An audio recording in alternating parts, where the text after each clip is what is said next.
Nature Mantra BP sugar thyroid reversal nature మంత్రతో సాధ్యం. అప్పుడు నేను స్కూటర్లో రోడ్డు మీద వస్తున్నానా, వెనక నుంచి పెద్ద విమానం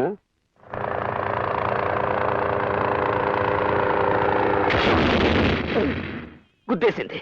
స్కూటర్ ఆకాశం మీదకి వెళ్ళిందా, ఈ మన రోడ్డు మీదకి వచ్చిందా? నీ అబ్బా! సత్యపండి ఎవరు? నా పేరు సత్యపండి. ఏమైందండి? ఏమైందో స్టేషన్లో చెప్తాను. పదా.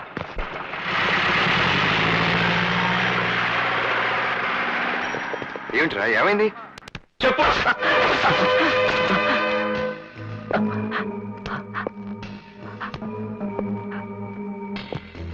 ప్యాసింజర్ ట్రైన్ ఏంటి, మాట్లాడేంటి సార్? అదిగో మళ్ళీ అదే టైప్ లో మాట్లాడతావేంట్రా?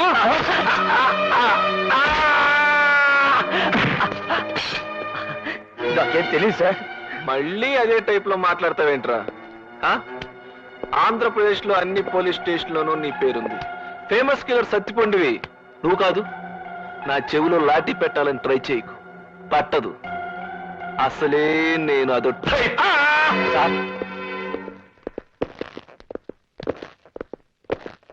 ఇతనే సార్ సత్యపండు.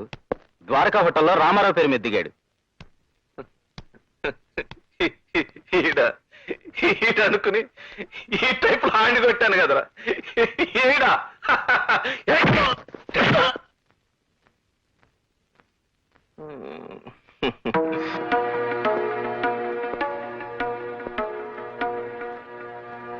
పేరు మార్చుకోయ్యా.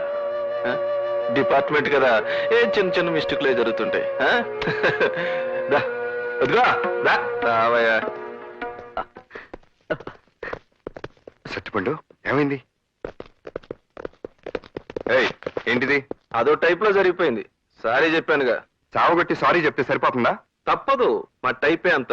తంతేగా నిజం రాబట్టలేం. ఒకే పేరున్న వాళ్ళు చాలా మంది ఉంటారు, తెలీదా నీకు? తెలీదు. పోనీ తెలుసు. అయితే ఏంటి?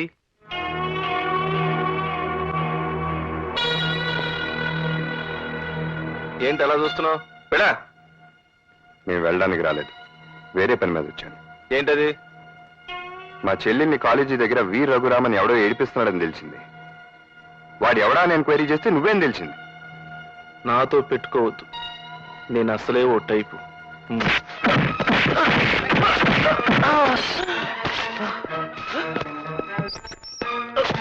నీ టైప్ వాళ్ళు ఉండాల్సింది కుర్చీలో కాదు, లాకప్ లో. సారీ.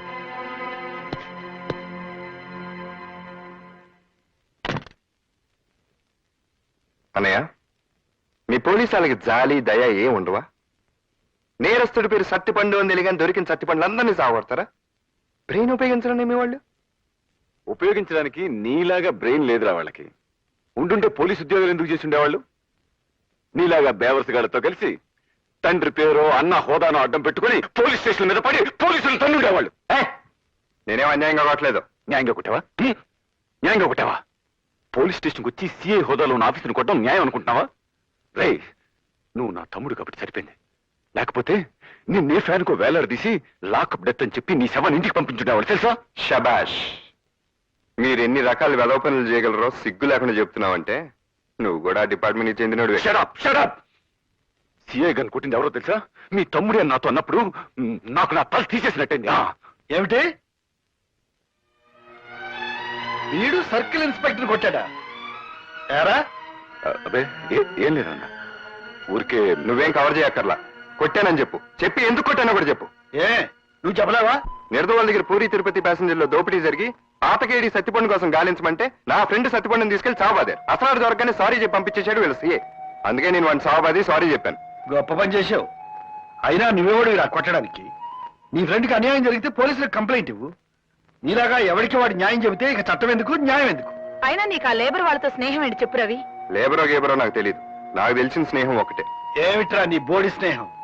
పని పాట లేకుండా అడ్డగాడిదలా తిరుగుతున్నావు. నాకు ఇంకో కొడుకున్నాడని చెప్పుకోవడానికి సిగ్గుపడే పరిస్థితి తీసుకురాకు.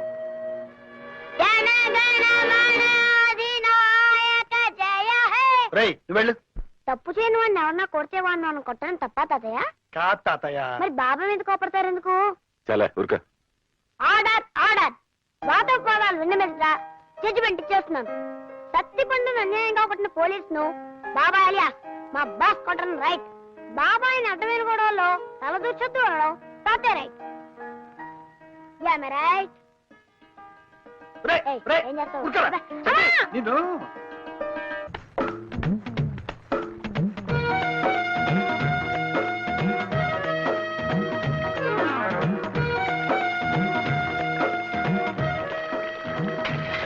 నీకులా బిందె పెట్టడం చేత కాక మీ లైన్ లో నిలబడింది బిందెని చేయను. ఏం చేస్తావు? చాలా ఓవర్ అవుతుంది. పదండి.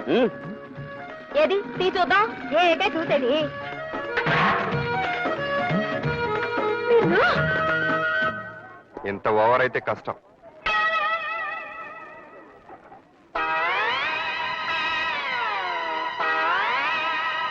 ఏంటి తెగ ఊగిపోతున్నావు? రైల్లో పుట్టావా ఏంటి? అయ్య బాబాయ్, మీకెలా తెలిసిపోయిందండి మా చెల్లి రైల్లో పుట్టిందని? చెల్లమ్మా, జాగ్రత్త చెల్లమ్మా, పడిపోతావమ్మా. ఎవరికి? నాకే? ఓవర్ అవకో. ఇదిగో ఇదే నీకు లాస్ట్ వార్నింగ్. ఇంకొకసారి గేర్ చేసావనుకో ఏమవుతుందో తెలుసా? ఇల్లు ఖాళీ చేసి వెళ్ళిపోవాలి. అయ్య బాబాయ్, ఎలా తెలిసిపోయింది చెల్లమ్మా నీకు మనం ఇల్లు ఖాళీ చేసి వెళ్ళిపోవాలని? ఊరుకో, తెగ పోజులు కొట్టేస్తున్నాడు. ఏయ్, మళ్ళీ ఓవర్ అవుతుంది. రామ నేను ఓవర్ అవడం లేదండి.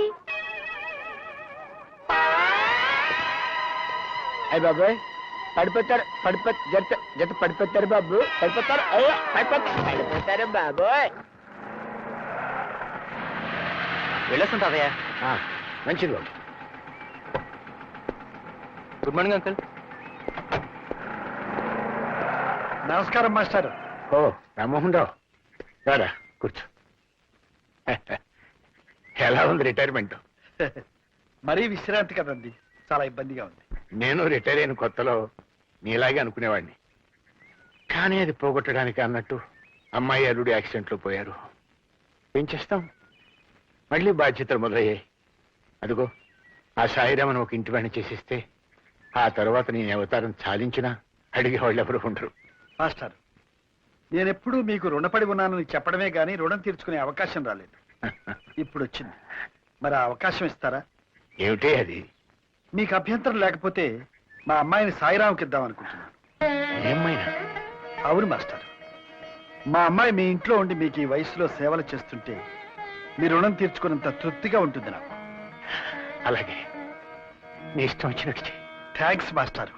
నమస్కారమ్మా. నేను పని మానేశాక ఇంట్లో ఇబ్బందిగా ఉందని సిన్నమ్మగారు చెప్పారు. అందుకే ఈ పిల్లని తీసుకొచ్చాను. మా పేటలోనే ఉంటుంది. చాలా మంచి పిల్ల. దండబెట్టవే. చూడ్డానికి లక్షణంగానే ఉంది. నువ్వు అమ్మగారికి నచ్చావే? నాకు అమ్మగారు భలే నచ్చారు. అచ్చం పార్వతీదేవిలో ఉన్నారు. జీతం ఎంత కావాలి? ఊరుకోండమ్మా, మీ మొహం చూస్తే జీతమా బతమా ఏమీ లేకుండా ఉండాలనిపిస్తుంది బతుకంతా. బాగానే మాటలు నేర్చావు. పద లోపలికి. అమ్మగారు, కుడికాలు పెట్టాలా ఎడంకాలు పెట్టాలా? నువ్వేమీ కోడలికానికి రావడం లేదు, ఏదో ఒక కాలు పెట్టు.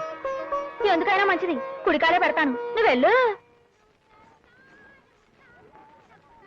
ఇదిగో 2 కిలోల బియ్యం, 1/2 కిలో మంచినూనె, 1/2 కిలో పెసరపప్పు అర్జెంటుగా కట్టు. అవతల ఎసరు మరిగిపోతుంది. ఏంటమ్మాయి, నువ్వేమైనా గవర్నర్ గారు కోడలువా, కలెక్టర్ గారు పెళ్ళానివా? ఎక్కడికి వచ్చినా వెనకొస్తావు, ఓ ముందుకెళ్ళిపోతావు. మేమంతా మడుసులం కావా? ఇదిగో వెనక ముందని ఆలోచిస్తా ఉంటే ఈ కొట్టుకాడే ముసల్దాన్ని అయిపోతాను. చేతనైన కాడికి పక్కోళ్ళు తోసుకునైనా ముందుకెళ్ళాలి, లేకపోతే ఈ లోకంలో బతకలేము. ఏంటమ్మా చిట్టి, ముందు వెనకనేదో పాఠాలు చెప్తున్నావేంటి? అదే పాఠాలా పాడా మడుసు అన్నాక బుద్ధుండాలి. ఎంచక్క ముందొచ్చినోడు ముందు, వెనకొచ్చినోడు వెనక నిలబడాలి. లేకపోతే మడుసులకి పశువులకి తేడా ఏముంటదని చెప్తున్నా. అయితే నువ్వు పశువు అని ఒప్పుకున్నావు అనమాట. అమ్మా అమ్మా, పద. తీసుకెళ్ళి గట్టి పెట్టా. నడు. అమ్మా, దుగ్గిలు కూడా పెట్టండి. కదా ఇదిగో నువ్వు ఇలా అందరూ నన్ను డబాయించడం ఏం బాగాలేదు. మర్యాదగా చెప్తున్నాను, నాతో అనవసరంగా పెట్టుకోకు. అది నీకు మంచిది కాదు. ఎందుకో? నేను మామూలు రాణి అనుకుంటున్నావా? మహారాణిని. జడ్జి రామ్మోహన్ రావు గారింట్లో పని కుదిరాను. జడ్జి అంటే మామూలు జడ్జి అనుకున్నావా? రిటైర్డ్ జడ్జి తెలుసా? వాళ్ళ పెద్దబ్బాయి గారు పెద్ద పోలీస్ ఆఫీసరు, చిన్నబ్బాయి గారు ఇంకా పెద్ద ఆఫీసర్ అనుకుంటాను. రాత్రి పగలు డ్యూటీలోనే ఉంటారు. అవును, ఇంతకి జడ్జి పశువుతో పని ఎట్లా చేయించుకుంటున్నాడు? ఇదిగో పిచ్చి పిచ్చిగా వాగితే మా అయ్యగారితో చెప్తాను. ఆయన అసలే రిటైర్డ్ జడ్జి. ఆయన తలుచుకుంటే రేపు ఈ పాటికి నువ్వు జైల్లో ఉంటావు. సరి మగవా ఈ బాబు ఎవరా? మామా నువ్వు వెళ్ళి పని చూసుకో. పదమ్మా పద. చూడండి జడ్జి గారు, పని మనిషి గారు, ఈ పేటకి నేనే జడ్జిని, నేనే కమిషనర్ని, రాత్రి మగళ్ళలో పనిచేసే చిన్నబాబుని కూడా నేనే. ఇక్కడికొచ్చి తోక జాడించావనుకో చక్కగా కత్తిరించి చేతిలో పెడతానని మీ జడ్జి గారికి చెప్పుకో. వెళ్ళమ్మా. అబ్బా!